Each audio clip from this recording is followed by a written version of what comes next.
What's up, people? I just came back from the town pool with a friend of mine, and our sons brought them there, and a bunch of the other kids from the neighborhood are there. So it was nice. Kids got to hang out, and my son is at an age now where even the adults get to hang out. My son is off running around, playing with his friends.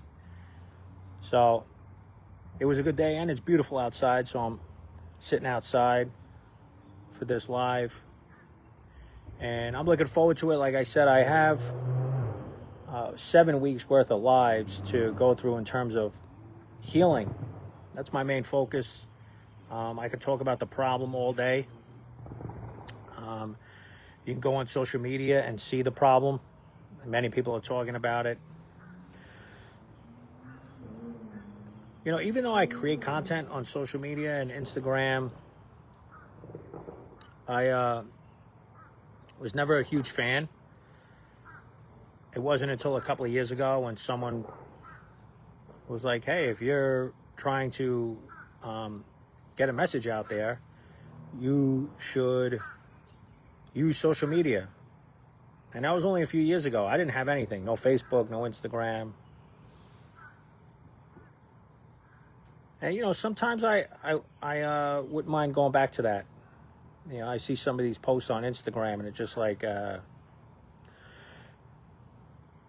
just don't agree. Not that that's wrong, right? But I guess what I have on my mind to help you understand is earlier, I was listening to a guy who has almost 700,000 followers on Instagram. So it's a big reach. It's pretty good. Whatever he did to get there is impressive. And he's a masculine guy. That's what he puts out there about wanting to have masculine like groups or friends to be there for each other. But anyway, the message today was about how he spanks his toddler son. And I'm sure there's plenty of people that have no problem hitting their kid because they think it's, you know, for the benefit of them, and they don't want their kid to turn out to be one of the kids who needed to be hit. You know, kids that are acting wild out there. I just don't think that kids need to be hit at all. And so hearing this guy with his platform, it just doesn't sit right with me. I don't think that as a father, we need to teach by punishing, by hitting, by spanking, by intimidating. So what the guy says in the video is that after he spanks his kid, because I think he did something to the sister, he hugged him. You know, he pulled him in for a hug and was trying to talk to him to just let him know that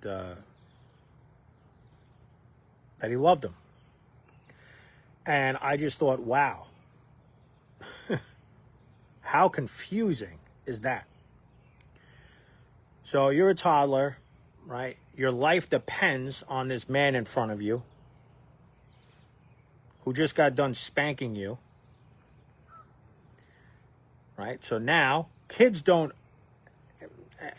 I've come across so many parents that really fall into this. They talk to their kids like their kids are logical, rational beings. They're not. Kids are emotional. And some parents out there give like the best motivational speeches to their kids, and then they get pissed at the kids because they just gave this beautiful speech and the kid still doesn't listen, or the kid still acts out in some way. And, you know, a lot of it has to do with not knowing the developmental stages kids go through, what is appropriate or what's normal that kids go through. And a lot of times as adults, we have so many of our own wounds that it skews our own way of showing up as a parent. And, like this guy, he resorts to spanking. And it's not, I don't know.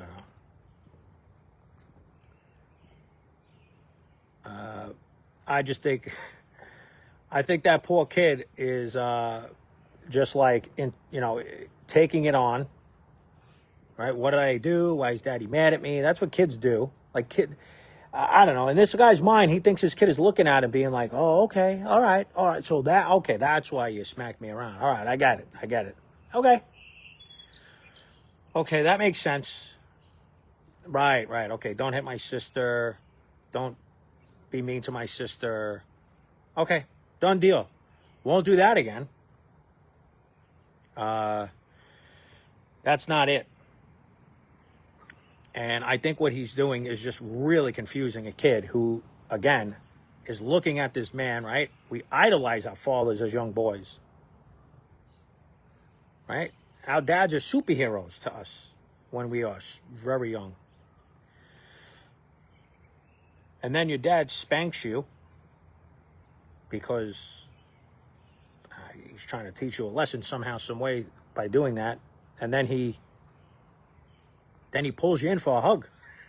I mean, talk about like needing therapy in a few years. I mean, I guess in a way I could look at it and say, hey,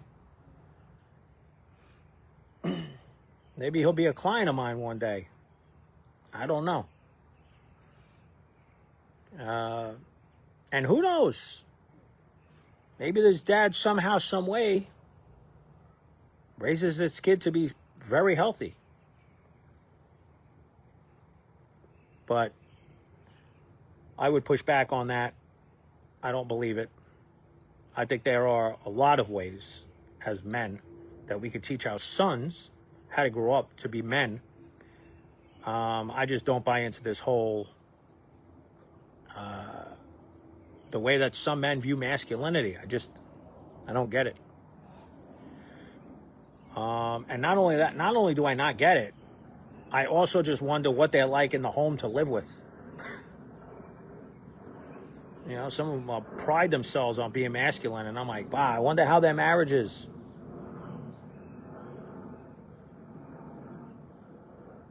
I wonder if their wife feels safe around them. And, I get it. Some like, yeah, she feels safe around me because, I'm super masculine and I take care of business. But that's not what I mean. I do believe, and I know people who could hurt other people when it comes to physicality, but they also are able to show up emotionally. So I know that there's both. There's men out there proving it. I consider myself one of them. And so when parents resort to hitting or spanking, I think it's a cry for help from the parent. I think they're overwhelmed and they're not really quite sure what to do. Now, that was my rant in the beginning, like I usually do. Let me jump into this live, as that's more up my alley.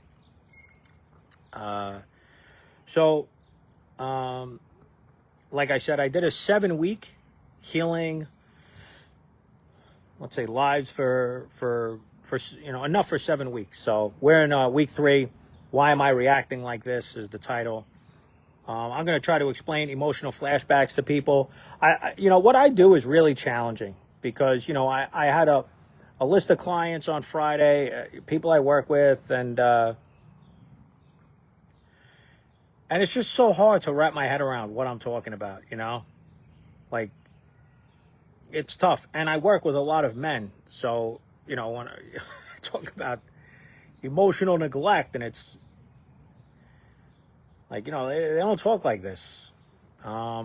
talking about, making our wives feel safe and secure around us emotionally. That's like, our mind is on careers and making money and things that are relevant. Don't get me wrong.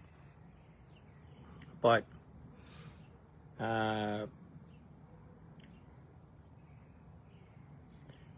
it's not easy. So anyway, I'm going to try to talk about emotional flashbacks, protective parts. We are managers and firefighters. I can't get around the language. It's just the way it is right now. And again, I want to hit on how we heal. The first week when I started this healing talks, I talked about becoming more aware of our emotions and understanding ourselves. And last week I talked about protective parts. This is confusing for a lot of people, right? Because it's like when we're triggered by something, we react the way we reacted for the past 20, 30, 40 years. So when I try to help clients see that they're just in a part, they're like, no, that's me. I don't like it. I don't like the way she said that. I don't like the way he did that. We don't realize that we have these parts of us that pretty much came onto the scene in childhood because of the way we were raised. And that's another acceptance that some of us have a hard time doing. We think that no matter how we were raised, we're adults now, and we changed. We changed a lot of that. And sometimes that's possible. But I still would say that there is a lot more ingrained in us than we realize, and it comes out. So I'm going to try to stick with that. So I guess the main question as I go through this is like, why did I react like that? Some of us have that in us, right? It's like, why did I yell at my son like that? Like, why did I just do that? Why am I treating my wife like this? Like, what am I doing? Why am I doing this right now? So we have these questions. We're not really quite sure why. We don't know why we act out sometimes. We don't know why we react with anger or with the dismissiveness the way we do. But I'm going to try to help explain that here. So, it's possible that your wife says something, not problematic at all. And all you know is that it is problematic for you. You're defensive, right? I was talking with a guy recently, and he was angry at his wife, and he's like, she don't understand everything I do. How hard I work for this family. And he does. There's no doubt. But as we kept talking, he was saying that in his response to his wife. Right? So naturally I'm thinking, did your wife say to you, you don't do anything around this house? That's not what he said. He said his wife said how much she does around the house. How much work she has to deal with. Maybe some things that he doesn't see all the time, she's the one that's responsible for. But for some reason, he heard it as I'm failing as a husband, or I'm not cutting it, or he took it a certain way. When all she was saying was, I got a lot going on. I'm pretty busy, and I do a lot around here. So I was trying to talk to him and just throw it out there and say, maybe instead of getting defensive, maybe the next thing is to step in and connect with her on that. Even if she's saying it a little, snotty, right? We could still step in and say, you know what? You actually do a lot around here. You definitely do. And maybe sometimes I don't say it enough. In fact, if you want right now, why don't you tell me some of the things that you do that maybe I don't pay attention to, I'm not aware of? That's connection. But again, when we go right into our defensive part or whatever parts that we have, we don't connect. And when we don't connect, they get resentful. And so now you just got two adults in a marriage that are just annoyed at each other and resentful and not connected. You know, that's just not how I personally want to live in my marriage. And I know a lot of people do not want that either. So the hard part, right, is why the defensive part of this guy I'm talking to. Why did he go right after hearing that? Why did he go right into being like, well, I do a lot around here too? Because something deep in him is disturbed. And I'm telling you, we do this stuff unconsciously all day. All day we do this. So without working with me or with somebody, it just makes it that much harder to spot. You know, let's say your child rolls their eyes at you, right? Your anger in that moment goes from 0 to 100, right? Like really angry. Where's that coming from? Now, we want to say it's coming from our kid disrespecting us. Rolled his eyes at me when I try to tell him or her to do something. We want to stay there. It's not that. Again, if my child rolls his eyes at me, I can actually connect with him and say, hey, I just saw you roll your eyes at me. Is there anything you want to say? Now, if my son is safe enough, he might say it. If my son is terrified of me, he's not going to say it, which is an issue. But if he rolls his eyes at me, I don't have to go from 0 to 100. I've done it. That reactivity in me comes up so fast because I'm taking it personally. How dare him? I'm his father, right? So I try to take that as and use that as a teachable moment, but I'm doing it in not in the healthiest way. I can give him the space to say, hey, I saw you roll your eyes. What's up? And just get curious with him. Where's that coming from? Maybe he'll respond, I don't want to give you the iPad. I don't want that for dinner. I don't want to clean my room. Now, it doesn't mean we go, oh, okay, then you don't have to. That's not what I'm saying. But we're giving him space to be him. We're not shutting him down. And we can still carry that conversation on. Hey, I get it that you're frustrated because you got to give up the iPad. I get it that you're angry right now with me because I told you got to clean the room up. Still has to happen. So I can acknowledge him being upset and angry and still hold that boundary. That's healthiness. I can connect with him on an emotional level by saying, hey, I get it. I mean, as an adult, if somebody's taking something away from me that I really like, I'm going to get annoyed. That's the truth. So why would I think otherwise when I do that to him? But if I'm getting that angry, it's coming from a deeper place within me. It's not about him rolling his eyes. It's more than that.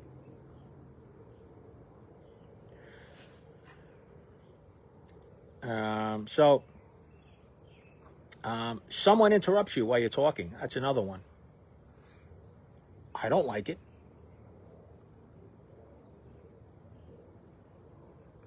I can feel disrespected by it, like a lot of people I talk to with this trigger right here. When you get interrupted, feel disrespected, you don't feel heard. But again, do I yell back at the person? Do I get aggressive to try to get my point across? Or, like in the other areas, do I just say, excuse me, you just interrupted me. What I need right now is for you to just give me some attention so I can finish what I'm finish what I'm talking about. I could do that. Now I know this, this didn't come overnight for me either. So I get it. This is like a work in progress. My whole thing is reactive. React, get angry, say something here, shrug my shoulders over here, don't listen, take it personally. None of that's going to help me. And in fact, it's only to get me more annoyed and negative and pissed off. And then usually that filters out onto the people closest to us. So I try to watch that.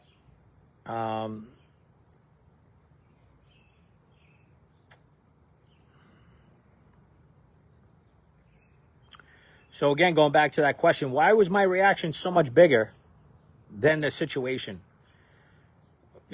Most of us think we're reacting to the behavior we see right in front of us. So, well, what's happening today?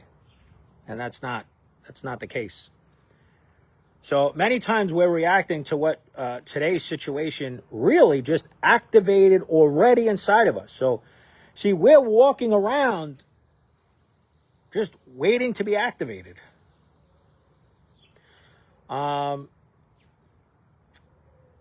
And what I mean by that is I mean that your nervous system remembers things your thinking brain doesn't always recognize.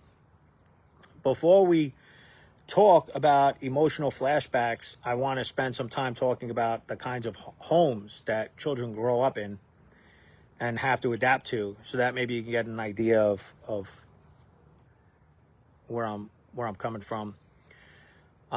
So children are not born to be perfectionists. Children are not born aggressive.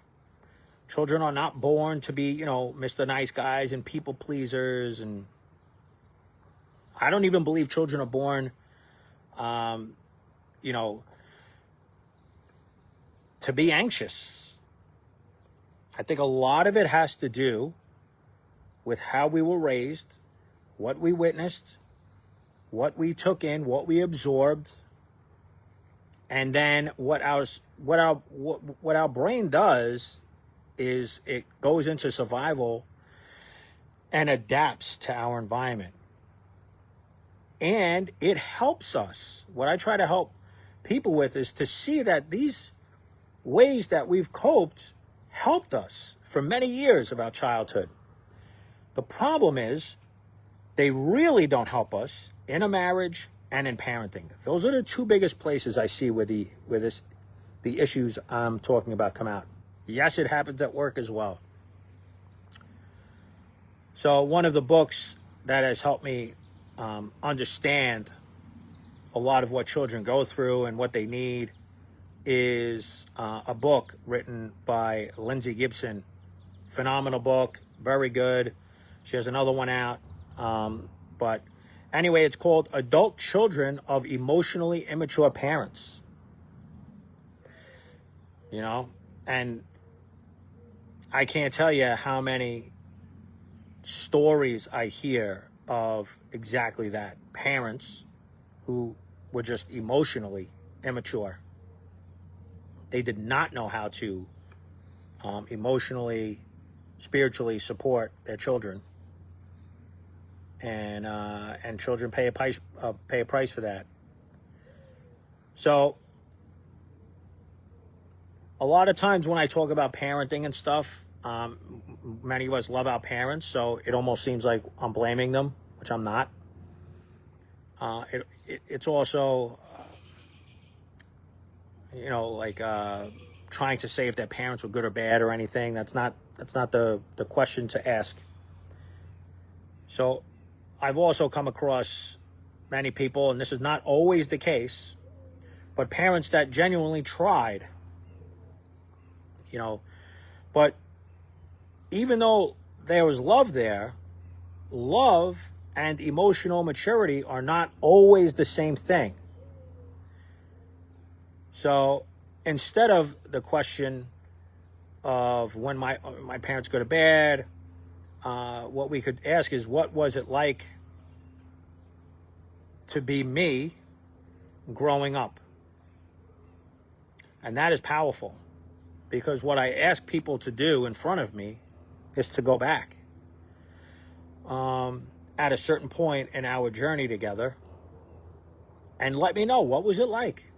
What was your relationship like with your mom as a child? What was your relationship like with your dad as a child? What was the relationship between mom and dad like when you were a child? And then I have a whole list. Was there alcohol abuse in the home? Was there physical abuse, sexual abuse, right? There's so much that can happen. Overeating. You know, where family members turning to food for comfort.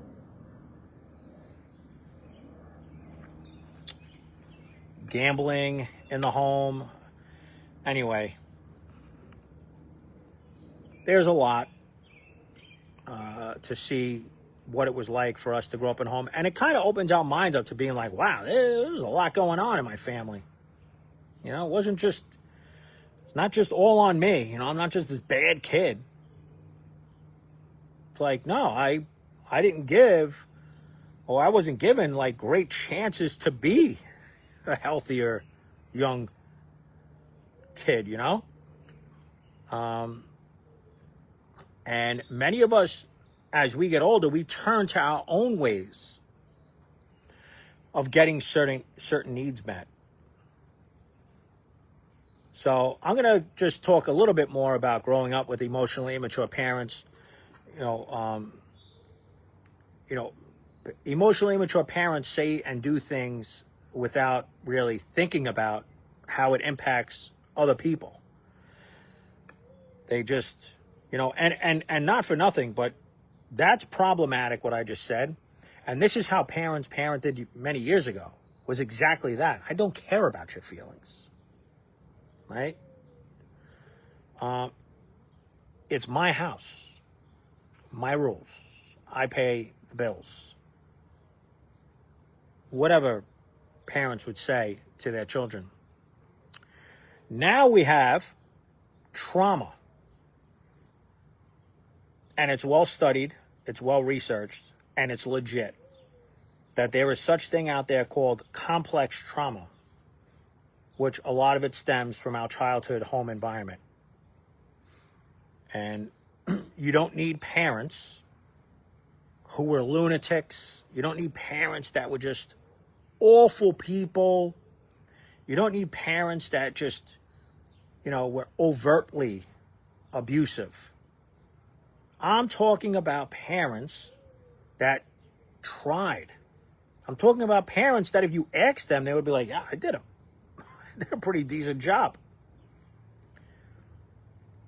Not realizing for some how emotionally immature they might be. So, what does having an emotionally immature parent feel like as a kid? Like, imagine you're 7 years old and dad comes home and he's pretty frustrated. Maybe mom is in another part of the house and, she's overwhelmed. And someone snaps at you over something small. But neither parent stops to wonder, wow, how did my snapping at this child, how did it affect them? And because of that, children start adapting to this style of parenting, to how parents show up. It's going to happen. I know for me it's going to happen, even though I'm doing this work. There are still many areas of my own life where I fall short of how I would like to show up as a dad. That's the reality of it. And my son is going to become a teenager and young adult and adult one day, and he's going to have his own issues to work out.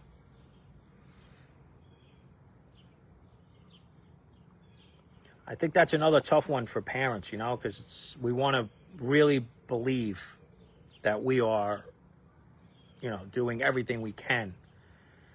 And I appreciate the sentiment of that. I do believe that we can do more in terms of our own healing.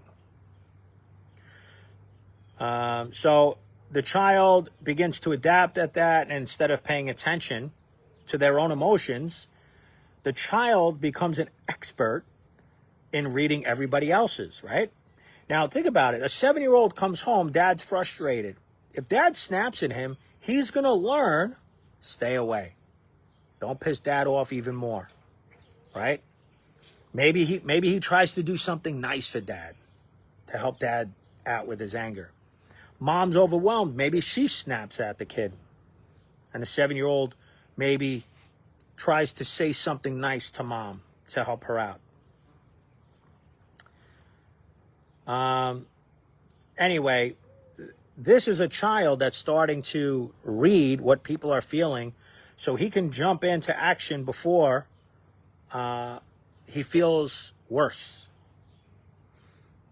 They call it hypervigilance. Now, some of us, and I did this too, like growing up in the Bronx, it's like, yeah, you should be hypervigilant. I want to know what's going on around me at all times. You know, and my wife would tell me for years, she was like, man, you're in a restaurant with me physically, but like, you're over it. You're in this couple's table, and you know, you see this guy over here. I'm like, yeah, like, that's right. Now, the thing is, I think that there's a time and place. You know, if it's 4 o'clock in the morning and I'm on the D train, okay, pay attention. But if I'm sitting in a restaurant with my wife, do I really have to be picking up on threats? No. It's not. But again, when it's in you, like I said earlier, it's in you. And that's getting picked up by young boys, by their parents. You know, we scan faces in a room. We show up to a party where we're eyeballing everybody's facial expressions. We're watching body language. And some of us would be great detectives. You know, we're picking up on people's tones of voices, and you know, always monitoring other people's moods. Especially, you know, as an adult, right? Oh, is my wife in a good mood today? Oh God, if she's not in a good mood, what's gonna happen to me? Nothing's gonna happen to me. If I have healthy boundaries in place for me, if I'm healing my own stuff, I can actually just get interested in my wife having a bad day. Hey, you seem like you're having a bad day. You want to talk about it? I don't have to, you know, it doesn't have to trigger me to get so annoyed. But again, there was a lot of work there to get to the point where or if you ask, you know, if they want to talk about it. Now, if you say, hey, I see that looks like you had a rough day, you want to talk about it, and they come back and they go, yeah, I had a rough day because of you. You're my problem. Then we react and get angry? Do we go from 0 to 100? No. It's possible that we might, right? Because we're getting blamed, we're getting criticized, we're feeling that attack, right? So that's that threat our system's picking up on. Or if we stay grounded enough, we just say, I don't think having this conversation right now is going to do us any good. So I think we need to put a pin in this conversation until we both calm down. And then maybe at some other time, maybe we can try to finish what's going on. Now that's hard. I know that's not easy, especially when, you know, especially in a marriage, because usually there's a lot of resentment. There's a lot of unmet needs. So I know what I'm saying is like, get out of here. I'm not going to her and asking what's up. I'm not going to him and asking him, you know, what's going on with his day. Because there's a lot of, like I said, resentment there. But again, in healing, a lot of that is getting worked out and worked through, where you can actually go and just what the cool part is about all this is I can go, right? I could try to connect and still stand my ground, right? If you try to speak to somebody, let's say you're at a store or something, and I don't know, somebody says something you don't like, something, you can actually just speak your truth. Again, not aggressively, not threatening people. When you were on the phone with me and I was trying to clear this situation up, you didn't really give me too much attention on the phone, and I kind of have an issue that I need worked out. Don't you work for this company? Well, I need help. I'm a customer. Help me out here.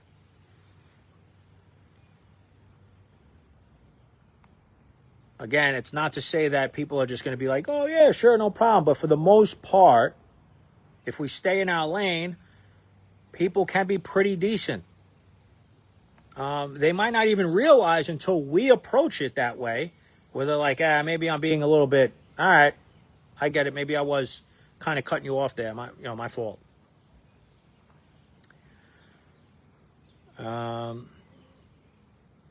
So how are you feeling is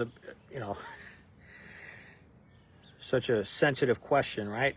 It should be something that naturally comes out. But that's not the way that we are. So last week I showed everyone the feelings wheel, which helps people. How you feel, and you look at the feelings wheel, you could Google it, and you could look and say, okay, I feel this. I feel this way, or I feel like this. A lot of times we confuse how we feel with our thoughts or what we're thinking. So it's good to be able to share, again, especially trying to maintain groundedness and build connection.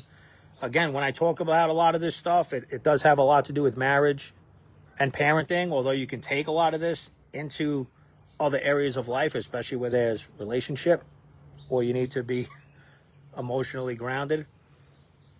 But think about it. Like when you were hurt as a child, who comforted you? Who sat with you? Who helped you make sense of your emotions? Now, I can go down a long list of what I hear people tell me they heard. Hey, this is life. You're going to have to toughen up. Okay, maybe there's truth to that. But again, the parent's not going about it in the most mature way. Hey, listen, you're always going to feel upset because you're very sensitive. And that's not going to suit you well in the outside world. You got to work on that sensitivity. Okay, maybe there's some truth to that. But again, that's not going to get you very far with who you're saying that to. So again, I hear a lot of times parents say, you're fine. Not a big deal. Why do you always make a big deal out of nothing? Right? Oh, you're so sensitive. I don't know why you're making such a big deal out of this. It doesn't bother me.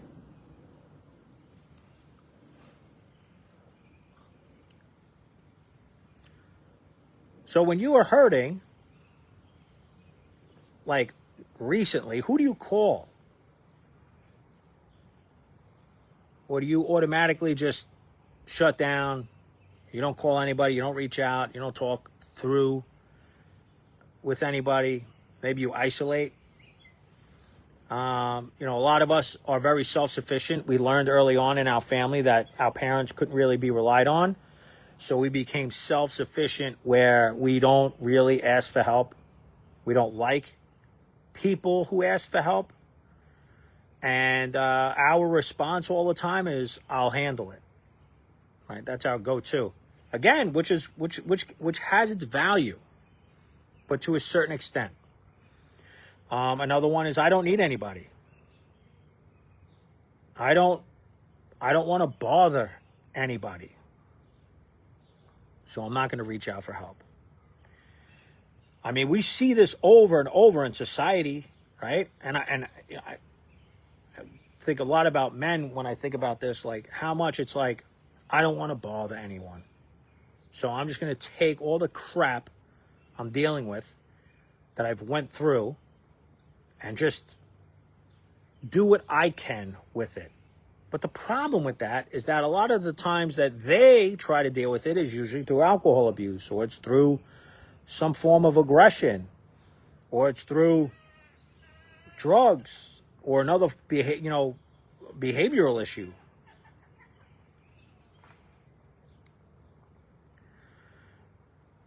And that just leads to more and more mental unwellness. And that's exactly why I like coaching, because I don't want people to suffer that don't need to.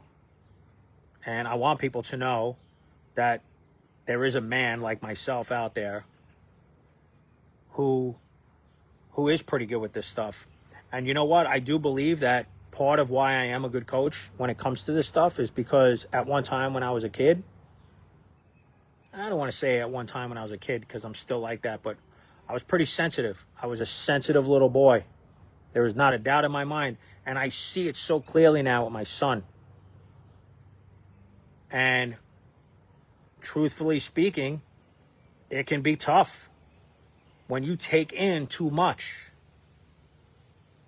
It's too overwhelming for a little kid's nervous system. But that's the way I was. I was sensitive. Kids saying things, if it hurt me deeply. I just tried my own ways to mask that. But on the flip side, now after all these years, especially getting sober, it's like I'm able to step in to that sensitivity, especially when I'm working and talking with other people. So that goes a long way for me. When I was upset, my parents became angry, sarcastic, or dismissive. That's when I hear a lot. I grew up with sarcasm all day long. That's my whole neighborhood. That's all the guys I know. Everything is sarcasm, busting chops, getting on each other. And I get it. There's some brotherhood in that, right? It's like we're all trying to test each other's limits and to see where we stand and stuff like that. But with kids, when they're young, again, they don't get sarcasm. They don't understand that. So imagine finally getting enough courage to tell your parent something that was really bothering you, something that was painful. So in that moment, you're being very vulnerable.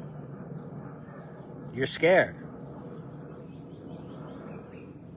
And your parent or your parents just get really irritated with you saying it.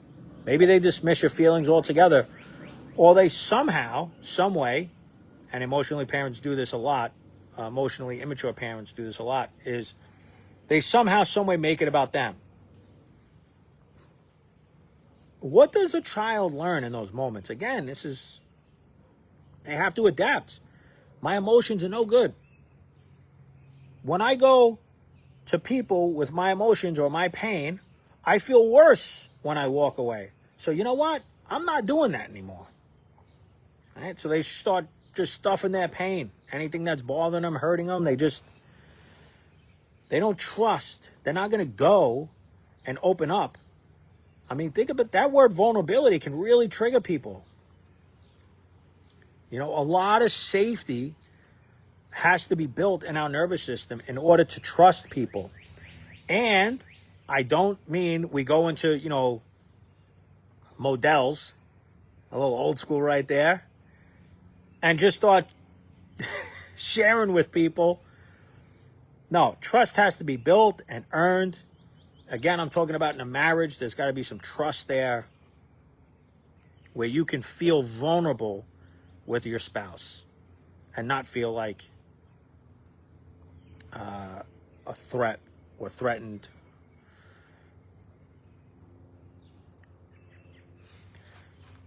So a child learns, again, early that it's just safer to keep things in. Years later, this is what's so interesting, right? And why, like, as adults, we have a hard time seeing it. But years later, this same kid, as an adult, his wife could say, "Hey, what's wrong?" And the guy don't know how to answer. He has no idea how to answer that. He spent years not going down that road because of the neglect, or his parents not listening,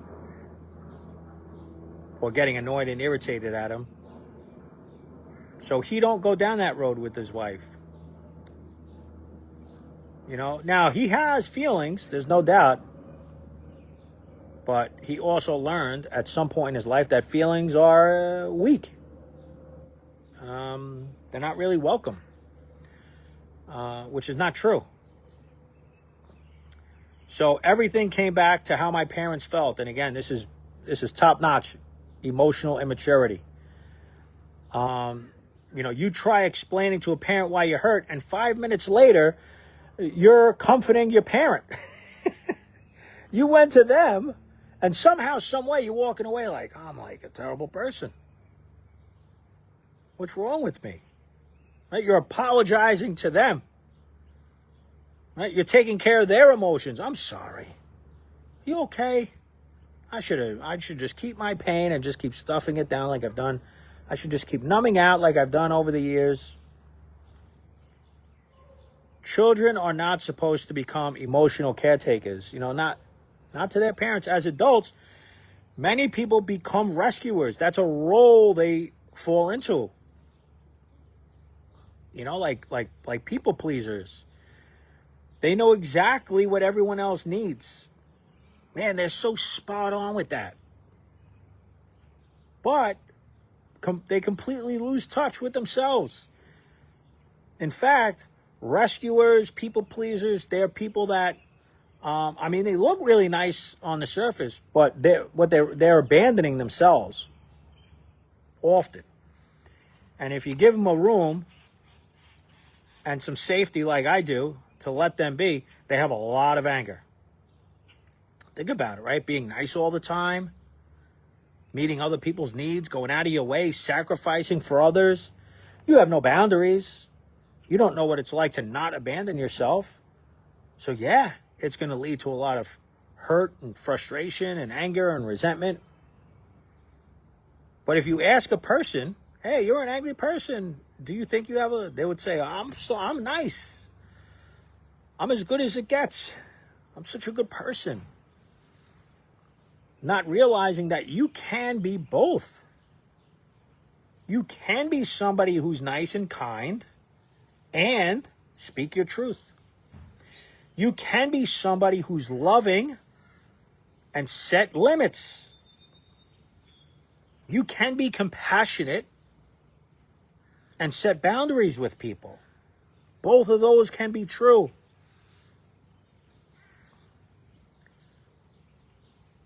So my parent rarely reflected on their role. Healthy parents eventually say, "Hey, that's on me. I was wrong. I apologize. I'm sorry. I shouldn't have let my anger out on you like that. I shouldn't have spoken to you that way. I shouldn't have raised my voice. I shouldn't have scared you the way I did." But emotionally immature parents often struggle with all of that. And because an emotionally immature parent struggles with admitting when they're wrong, with saying sorry for exactly where they've hurt, they blame. They blame their child. "Well, I wouldn't have gotten angry if you just did what I asked you to do the first time. Well, I wouldn't have gotten angry if you would just listen to me. Stop talking back." And children blame themselves a lot of times when we are very reactive. So when something goes wrong in an adult's life now, I always watch out for who's getting that blame. Who's getting the brunt of that? Somebody is. Most immediately points, most people point at themselves. That's true. People will point at themselves when there is someone to blame, but many people point at others. There is nothing better than pointing at other people. I mean, we don't have to take no responsibility when we just walk around blaming others. Parents do this all the time to children, by the way. They're just, it's like the hierarchy, right? It's almost like when you're in school. It's like, listen, when the principal is pissed off and having a bad day,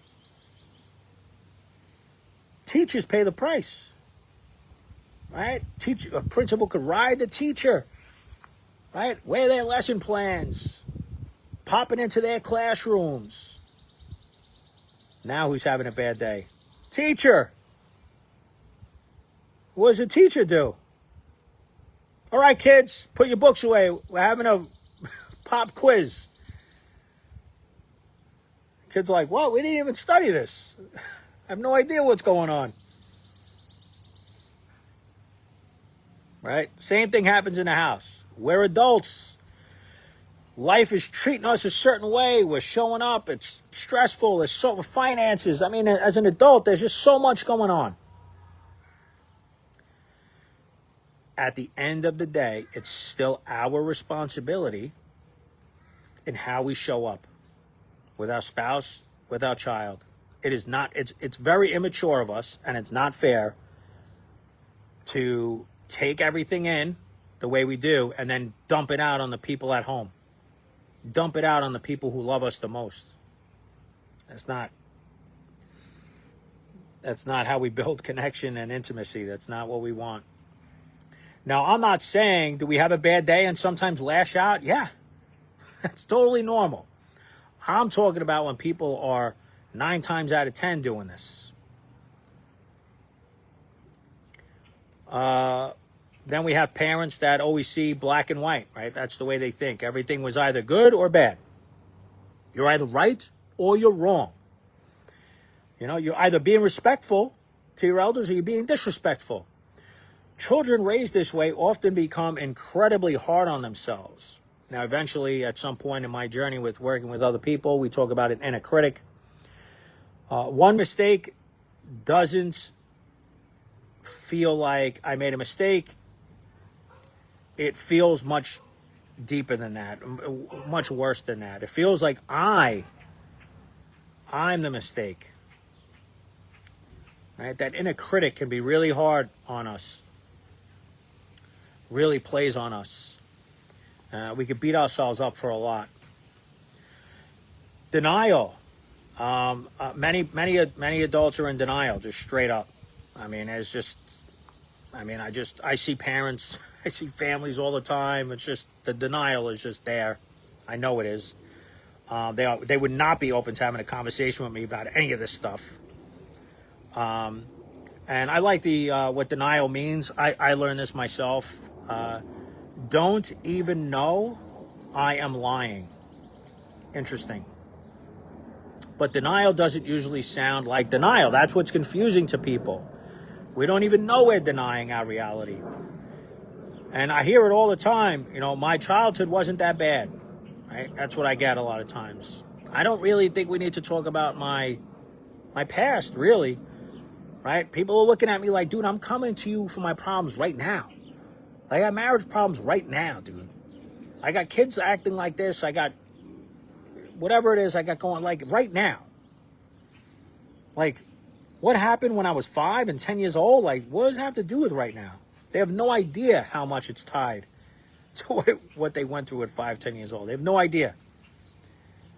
They don't even know they're denying their reality as a survival pattern. There's so much there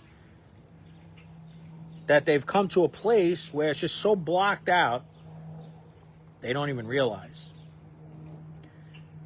Many of us confuse what we need as children too. A lot of us are like, well, I had food, and I had clothes, and I had a place to, put my head at night.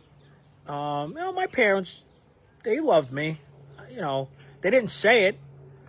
My family wasn't big huggers or, affection people, but I believe they love me.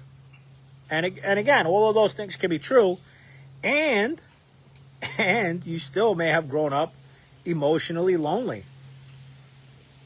Okay, your parents loved you, and you may still have unmet emotional needs. That's 100% playing out to us as adults. There's no doubt in my mind. Oh, my parents did the best they could. That's true. And you may still have adapted in ways that affect your relationships today. Now, emotional flashbacks. Again, some language I use. It's like, what is this guy talking about? He's talking about protective parts and childhood stuff. Like, what are we doing here? Emotional flashbacks. So, if anyone's interested, Pete Walker wrote a book called Complex PTSD from Surviving to Thriving. It's phenomenal. He talks a lot about emotional flashbacks. I have not only read this book, I've went through this book twice, and I've worked through this book with some other men in my life. So I really got the benefits out of it. And I put it up there as one of the best books. So most people think a flashback means seeing a memory, right? But emotional flashback is totally different. You don't necessarily remember the event. You remember the feeling. Right? So it's like suddenly you feel small. Suddenly you feel ashamed, alone. Suddenly you feel powerless or rejected. Suddenly you feel terrified, but you don't know why you suddenly feel like this. So your body remembers before your mind even can compute this. Now, I'm not saying that you become an 8-year-old in your marriage or as a parent. But part of you feels 8. So what happens inside of us? So I'm going to slow this process down to really grasp it. So I always say there's a situation. That's the first step in the sequence. And that can lead to us having thoughts, which can lead to us having feelings, which can lead to us needing something, right? We have needs. And then that can lead to behaviors of ours. Or another one is we have the life event, and we could take a look. What is our unmet need? Now, by the way, I'm very familiar with unmet needs, and it's part of my coaching. So when people work with me, they already have a list of unmet needs. So some of you out there might be like, what are all these unmet needs? What are we talking about? And these unmet needs are, I do talk about them with people I work with. So the other thing is when people hire me, I also give them a copy of my workbook. So I wrote a workbook, and one of the sections is that. So anyway, I'll scroll through real quick. Our needs, human universal needs: security, security, attention, love, approval, respect, worth, affection, comfort, encouragement, appreciation, belonging, and purpose. So now when one of those needs is going unmet, we develop thoughts and beliefs about ourselves, and that can set up for what IFS, Internal Family System, calls an exile. The exile is that 8-year-old boy that's wounded. It's just a wounded younger part of us. Because of that wounded younger part of us, we have these protective parts that come into play. We have manager parts, and we have firefighter parts. And they try to get our needs met. right? So if someone disrespects us, instead of us doing what I said earlier and saying, hey, I'm not sure if you meant it this way or not, right? You try to clear it up. We just naturally assume they're disrespecting us. And because we want to get that need met of respect, we're going to go about it the best way we know how. Sometimes that's, being verbally abusive or getting physically aggressive. Now, again, we learned how to do that at some point in our development. That's how we got needs met, right? It's like the kid, the problem kid that's growing up. The kid the kid with the problems in school, behavioral issues. That kid is trying to get his needs met. But what most of us see on the surface is just bad behavior. A kid that's just going down a bad path, he's going to wind up getting locked up or something, right? We don't realize that that kid is trying to let us know, hey, there's so much more going on with me than just my bad behavior. But that's their way of going about getting their needs met because, like they said, even bad attention is better than no attention. So a kid who's acting out, maybe they're getting a lot of attention from the teacher. Maybe there is a teacher who cares enough to say, what's going on with you? Right? Maybe they're getting some kind of affection. Like, hey, how can I help you? So this stuff is real. The exiles, I just want to hit on because it's like, what the heck is that? The exile is the wounded younger part of us that's still carrying the pain of rejection or powerlessness or abandonment, shame, fear, worthlessness.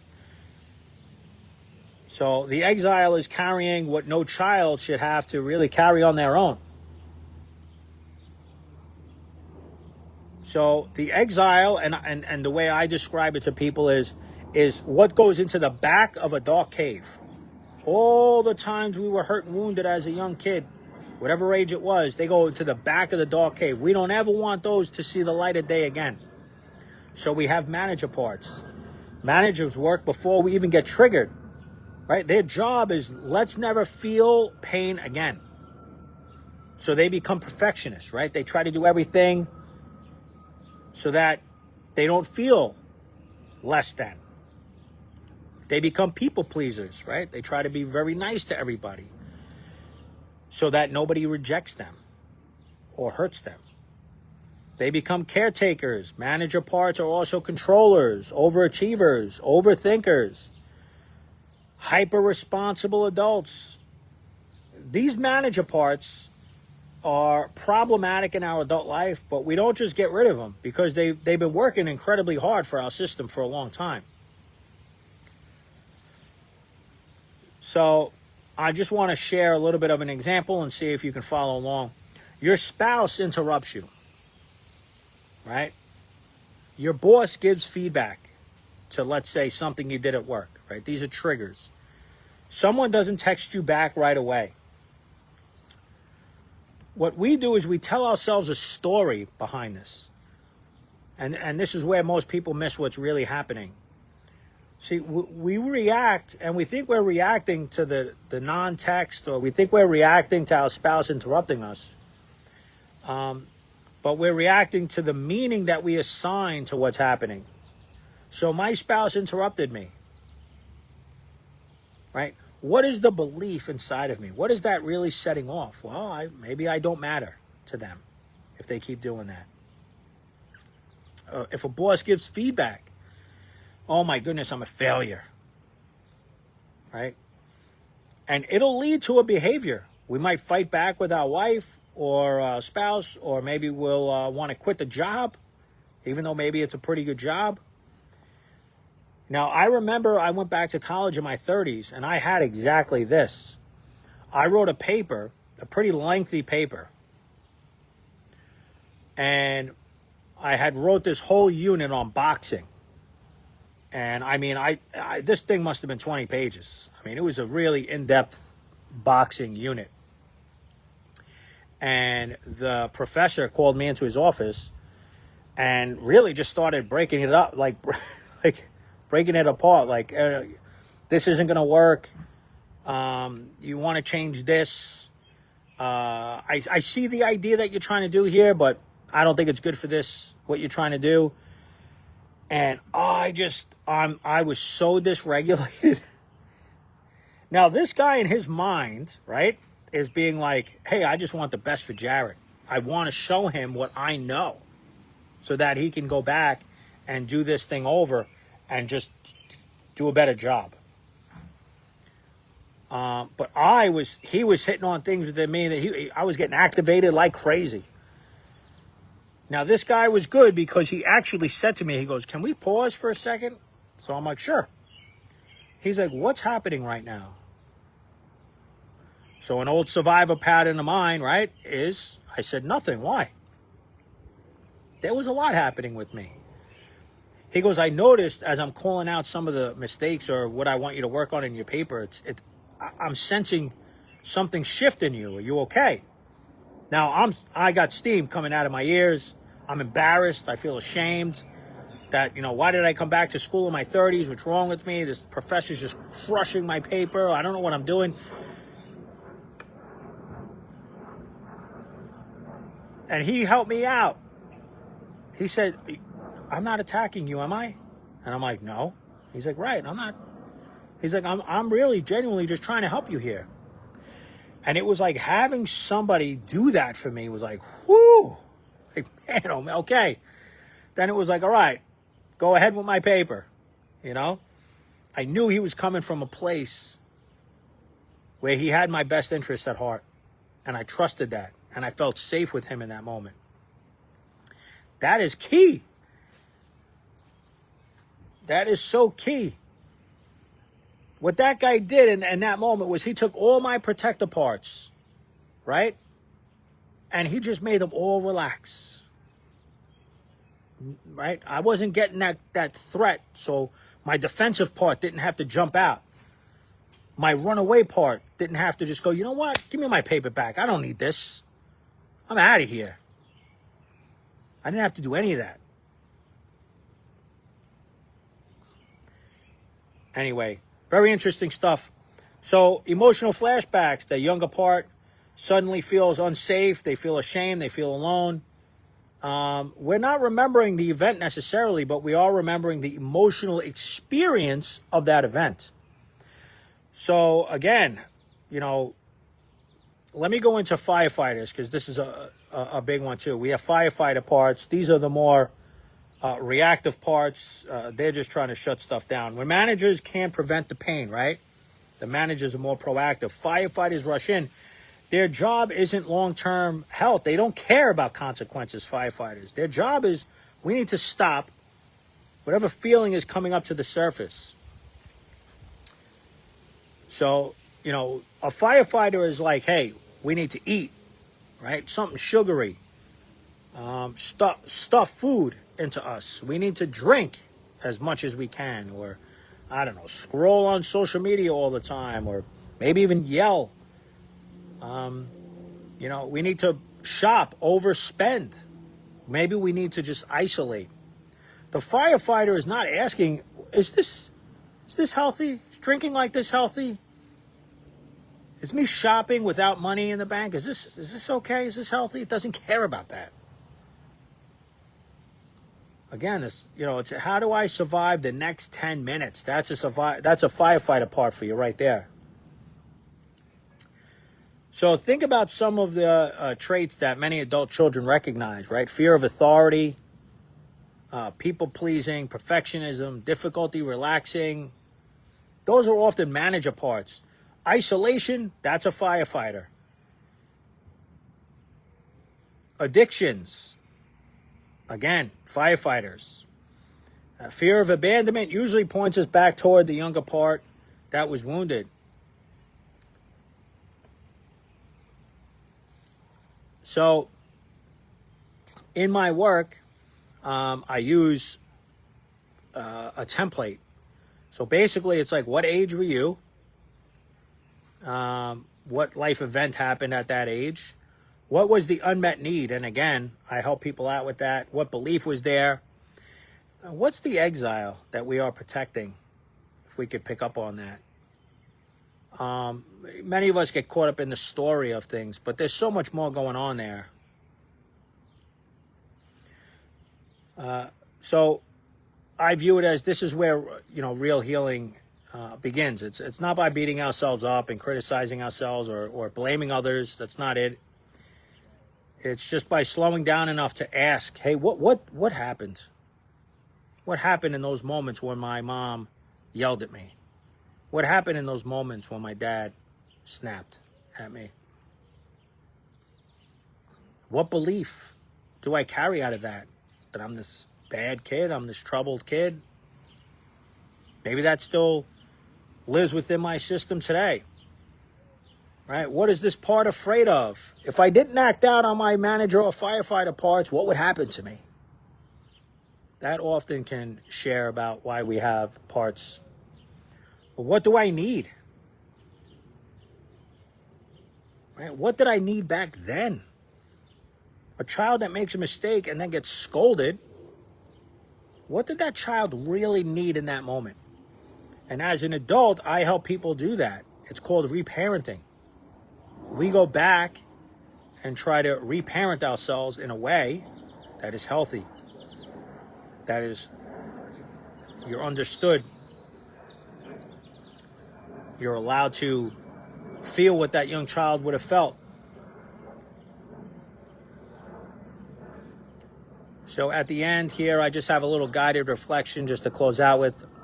I'd like you to think about the last time that you became emotionally overwhelmed.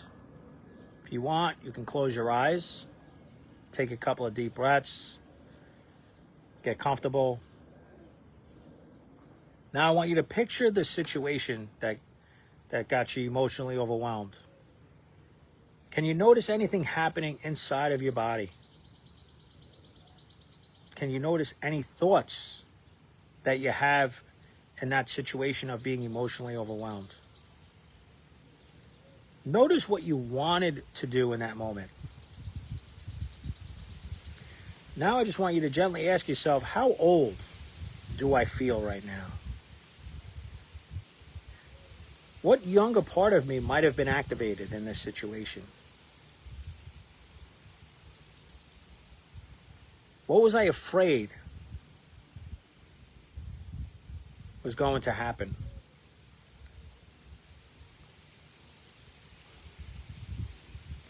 Can my adult self begin offering some of that today, helping myself out? So anyway, clearly well over an hour here.